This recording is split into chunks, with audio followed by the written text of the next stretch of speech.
नमस्कार दोस्तों। एक छोटे से गांव में राजू नाम का एक होशियार और मेहनती लड़का अपने पिता के साथ रहता था। उनके पास एक छोटा सा खेत था जिसमें वे बड़ी मेहनत से फसल उगाते थे। लेकिन हर साल उनकी फसल को चिड़िया और दूसरे पक्षी नुकसान पहुंचा देते थे। इससे उनकी मेहनत पर पानी फिर जाता और उनकी आर्थिक स्थिति खराब होती जाती। राजू हमेशा अपने पिता से कहता, पापा, ये चिड़िया हमारी फसल क्यों बर्बाद कर देती हैं? हमें कुछ करना चाहिए। पिता मुस्कुराकर बोले, बेटा, अगर तुम सच में इस समस्या का हल निकालना चाहते हो तो इसे खुद ही सुलझाना होगा। राजू ने तय किया कि वह हर दिन खेत में जाकर चिड़ियों को भगाएगा।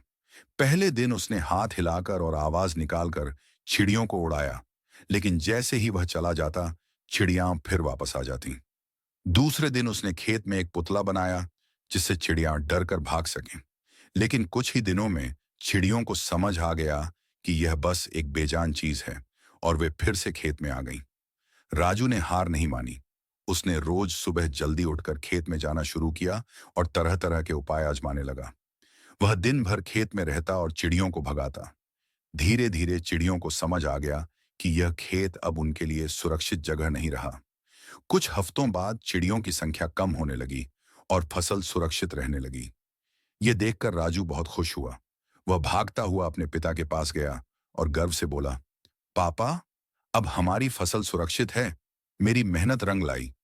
पिता ने मुस्कुराते हुए राजू के कंधे पर हाथ रखा और बोले, देखा बेटा, कोई भी समस्या इतनी बड़ी नहीं होती कि उसका हल न निकाला जा सके।